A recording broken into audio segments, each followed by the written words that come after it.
Welcome back to Celebrity Radio. It's Alex Barfield, live from the West End, poking around, and look who you find, G4. How are you, boys? Hey. Hello.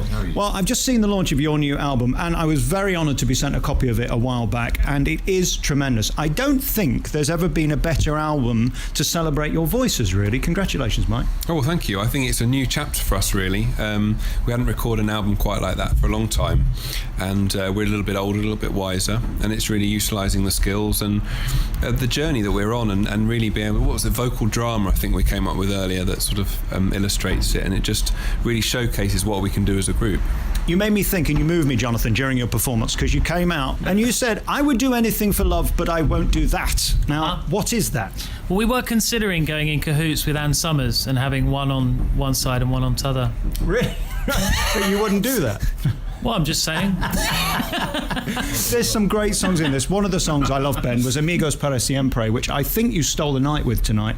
It's a beautiful lyric and a magnificent harmony. Congratulations. Oh, thank you. No, it's an absolutely massive song, and like to see some of the artists who performed that, you know, you kind of go. You remember we were like trawling through YouTube and we were trying to find a list of ideas for songs, and these absolutely songs with huge drama, and we thought maybe we can do something with that, you know, in our kind of humble way. Initially we were like, but what we came up with, we were really happy with, and you know, listening to the album from 1 to 13, it is an amazing emotional journey to get from one into the other. It's quite something. I think we're all really proud of it. The money it cost to make an album, I'm fascinated to talk about, because most fail, most can't do it. You managed to seem to survive, selling out audiences, making these incredible albums.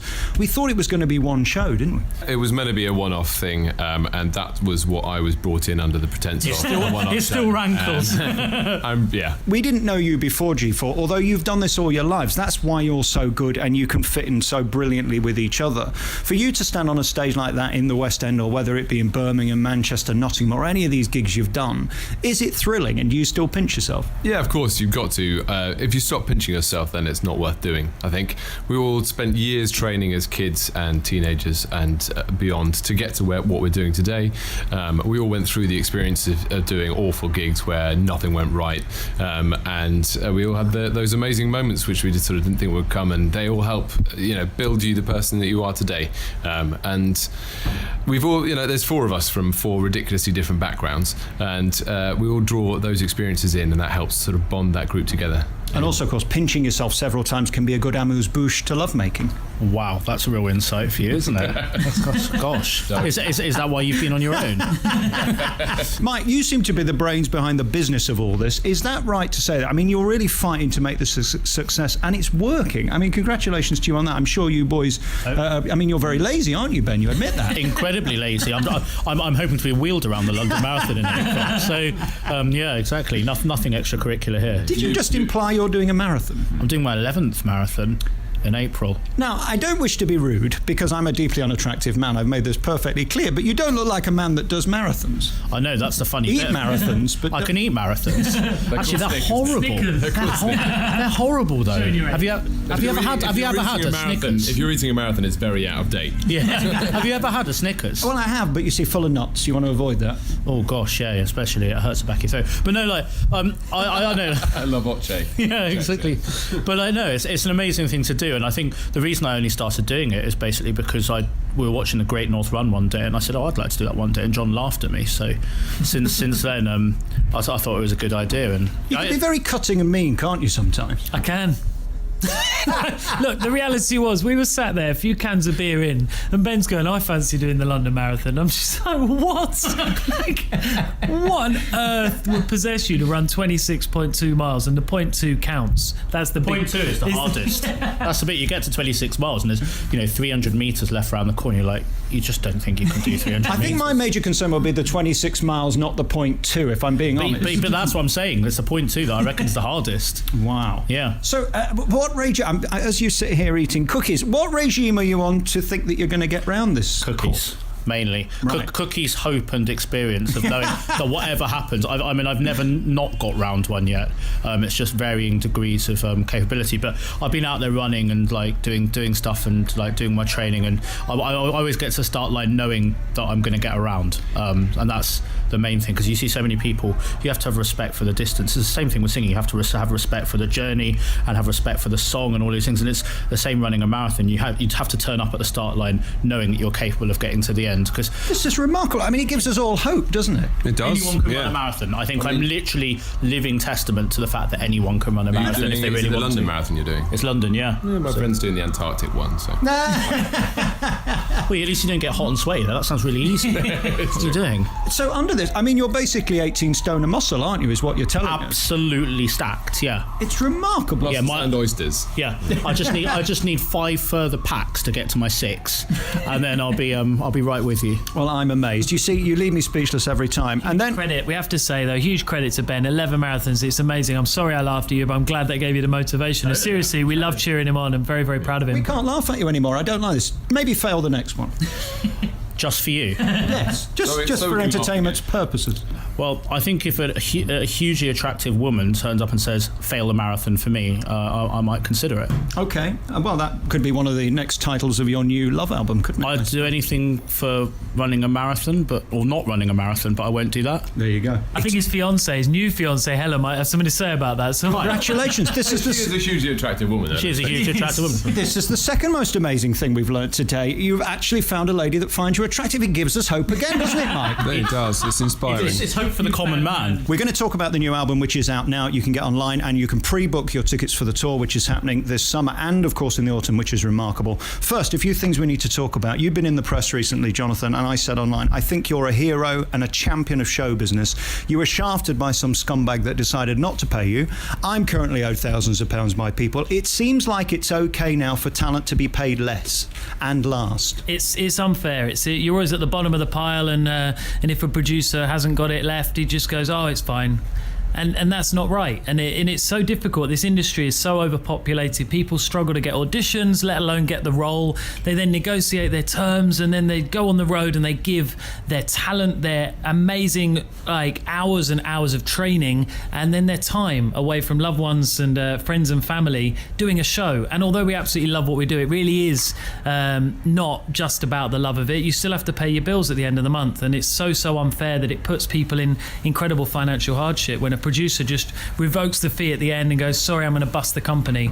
And it's just a travesty that, in particular, Stephen Leatherland, that I stood up to recently in his current company, World on Stage. He's got an unfortunate knack of folding companies when anyone comes to him for the money. And over the last 20 years, he's done that 10 times. And he's now going to be starting the 11th company because I'm chasing him for it. And that's not right. And it's not right with Stephen and the other people in those productions, but it's ultimately not right across the board. We're even looking now in connection with Equity to try and get a lobbyist firm together and actually change legislation so that there's some kind of slush fund insurance policy that in the industry there's producers paying into an insurance, the artist's proportion of their fee is paid in, so if a producer pulls the show, there's still some money. You get paid a few days work, and I think that's vital. People work so hard, they don't get paid anywhere near what you'd expect, and they need that money at the end of the month, and it's just not right. The big question is how somebody gets, like he's been Stephen Leatherland for however long he's been, how he's got to be at the forefront of 10 different businesses. Well, I'll tell you how, because most people aren't brave enough to stand up and say it. But should he not be blacklisted from running a company like that? But here's the other side. Some people will say you'll be blacklisted because you're a troublemaker because you speak out, and I've seen this in my career. Did you ever worry about that? Absolutely, and I certainly am conscious of that. And the reality is I'm in a very, very fortunate position. G4 is going really well. I've got other amazing opportunities in my career. I'm not going in front of casting agents and giving my soul to hopefully get a role and slog away for 8 shows a week on a production touring around or in the West End. I'm in control of my own destiny with G4 and as a solo artist, and that does give me that ability and that power, and it's a very, very fortunate position to be in, and I'm utilising that position not just for myself but for everybody that's in that. And the ludicrous defence, I've paid your expenses, couldn't be more insulting, could it? But producers literally they prey on the vulnerability and the insecurity of artists as well, because an artist will worry that if they get a reputation as a troublemaker, that there'll be kind of other people, word will get around, and auditioning is a waste of time because they won't be considered for things, and producers prey upon that vulnerability, and I think that's really, really, really evil. And whether you're on 10 grand or 10p, it doesn't matter. If you own money and you've done the job, you should be paid, and somebody somewhere is making money. And what I love now is the reaction to the protest. It's become called a protest, stage protest on Facebook that I did, has not just had hundreds of thousands of views, but it's also had a reaction across the industry and across industries. I have to say, a lot of self-employed individuals have come against the same thing, and there's a lot of companies and particular industries in the country which do this on a regular basis and leave people not just out of pocket, but they break homes. There's one lady contacted me and said that it literally ruined her life. She lost her dad. He went into an emotional breakdown because he lost 6 months of work against a contract. He then lost the house. He split up with his wife. He became so depressed. She lost her dad because somebody didn't have the chutzpah to pay and actually stand up to their obligations, and they embezzled that money, reopened and added a little .uk or something on the company, still trading as the old one, and that's not right. I think it's amazing that the reaction to me has not just been from also performers but also producers, and that reaction has been overwhelming for me, and I'm delighted to have stood up on behalf of everybody. And what amazes me is the arrogance of these people, that they'll stand there as if they've done nothing wrong. We'll leave it there, but it is remarkable. It is, and it's a sad world, but please, anyone out there, don't work for Stephen Leatherland. Congratulations on being so brave to do it. I admire you greatly. So back to this album then. It's the Love album. It entails all these wonderful tunes from Elton John to Amigos para Siempre, I'll Do Anything But That, and all these other songs. How long did it take you in the studio? Because beautiful arrangements. Goodness me, I'm just trying to think. I think we were in the studio a week or two, weren't we, doing vocals, and we went out to Prague to record the orchestra as well, which was pretty amazing. So it's sort of over a collection of a few weeks, I think it really came together. Pardon me, by the way, that was me in the background. Oh, was that one of your, let's call it, movements? You see, if you eat cookies, that will happen. He'll do that. And then we're looking forward to the tour. I mean, I just saw you again at Christmas in that cathedral in Derby, which is probably one of the most glorious settings you can ever see any singers that can actually do the business. And with virtually no PA, there you were just singing these glorious harmonies.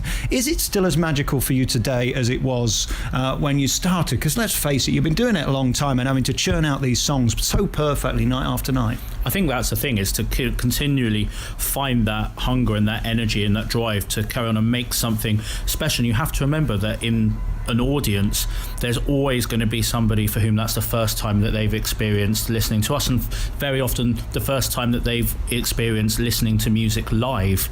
And we have to remember how special it is for them. And if that for that one person, that's so important. But for that contrasts that with the people who come to see us every single night, every single show, and the commitment that is, it's an amazing thing. All of those things together. If you can't be driven to do something, on a night like that, whether it's your 17th show in a row and you're really, really tired, if when you cross the stage and you're there in front of people, you can't lose that tiredness for an hour and a half, something's really, really wrong. I don't think there's ever been a group with better, tighter harmonies than you have, and I congratulate you on that, Nick. That feeling of being on stage when it all comes together must be magnificent. Yeah, it really is, and we're really fortunate in this group that we have those extremes of ranges, those sort of vocal freaks that with John right up at the top and me underneath. You don't need the word vocal in there. No, but it's polite. It's a separate term. Freaks. You guys get up to in your own time. No, I won't do that. It is really three, and there's some sort of all these sort of unconscious connections that we make with each other when we're singing in harmony, like syncing up in time with the lyrics and everything like that. And the power of that comes over to the audience, and they don't even know it, but that's what's really. You like syncing unconsciously as well, don't you? Why are you looking so confused this evening? Am I baffling you? It's just been a long day. I'm just trying to work out what that means. We're speaking too quickly. Would you like me to slow down? Sorry, what? He's the older one of the group. He needs to turn his hearing aid up. Set it to end. You got the loop system. Yeah, I am the granddad of the group, sadly. So I was talking to you earlier, and you said something that I thought was remarkable. In all the years, we've never talked about this, because Il Divo have always sort of been the elephant in the room, that they're doing what they do, which is quite similar to you. I honestly think on stage you have better energy, you have a better spirit, you also have more fun, you make it more contemporary, I think they get bored. You, though, could have been in Il Divo. It almost happened. It almost happened. It was a bizarre moment. I went to college one day and there was a little poster up on the wall saying that Psycho, it was quite a new company at the time, was looking for an operatic version of Westlife. And if you were up for auditioning, come to an open audition on X day and turn up. I messed up with my diary and thought it was the day after, just realised, rushed to the room, and there were chairs as far as you could see all lined up, and I ushered myself past them, rushed into the room, and thankfully the panel and the pianist was still there. Simon Cowell was sat at the back, totally unexpected. He was there with a cigarette hanging out of his mouth, and I sung, and I did Bring Him Home actually, and from Les Mis I sung that, and he just went, how old are you? I literally just said how old I was, and he said, okay, thank you, and I left. And I thought that was the weirdest experience, didn't expect him to be there. And then they were at the time, as I say, looking for a Westlife looking group. They then called me back and said they're still interested, maybe talk a bit more. And then they went, no, we've changed, we're going for an Hispanic look, and that became subsequently Il Divo, this huge brand that actually was then advertised for the very first time in the UK in the ad breaks after our performances on the X Factor. So it was kind of a weird moment where we were confused actually for a little If you like G4, you might like these guys. Yes. Was pretty much how That sounds very Simon Cowell, doesn't and it? they've done incredible. Like, look, they're a totally different concept. They're incredible, and their production values are insane. They've got a huge financial backing. God forbid they'd look at each other on stage, though. They're not mates. They're fabulous singers. They're internationally renowned individual artists, and David's voice in particular, I adore.